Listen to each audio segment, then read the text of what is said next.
been there. Yes, yes. What's the difference between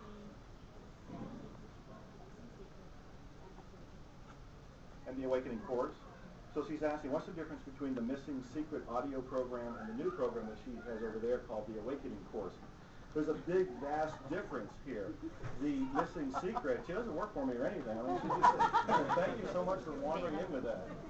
Does anybody have the Missing Secret to show up? Who's like, you have copies at home?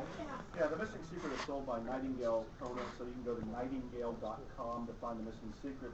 The Awakening course is at theawakeningcourse.com. You can read all about it there. See a little video clip of it. But the short answer is, the Missing Secret is all about those 7 ways to clean the inside of you, or clear the inside of you, of your negative beliefs, so you can have, do, or be, fill in the blank. It's all about understanding the law of attraction is not based on your conscious mind, it's based on your unconscious mind. That's the focus of the Missing Secret. The Awakening course, while it does talk about all of the same thing, goes beyond that. Because I say there's 4 stages of awakening. Almost all of us, pretty much without exception, are born into the first stage where we feel like a victim. We are in victimhood. Most people stay there until they die, unfortunately. But because of the times we live in, you may come across a book like The Attractor Factor, or my new book, Expect Miracles, or a movie like The Secret. Something awakens you to the fact that you have more power than you ever thought before. When you awaken, you start to go into the second stage, and you feel empowered. And you can be empowered for the rest of your life, and you'll absolutely love it. But along the way, you're going to have some bumps, because you're going to find out you're not in control of the universe. You don't have God-like powers. You are not God. If you're 5'5", try to be 6'5". You know, you're not going to attract that into your life. You're not going to change that physical reality in any way that I know of, or any way that science knows of. If you get to a certain point where you have to surrender, you know that you have more power than you ever thought before, but you don't have the power of God itself.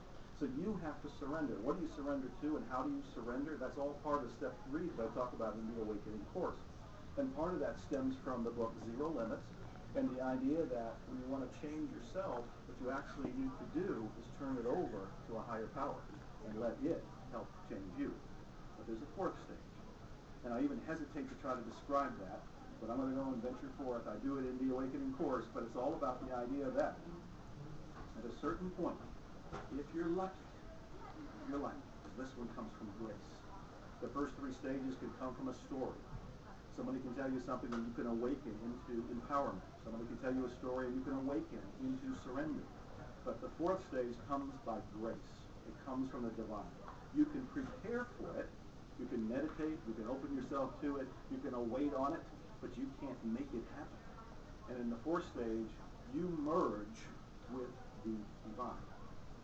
You are walking on the earth with the personality, the ego part of you, dissolved into the divine itself.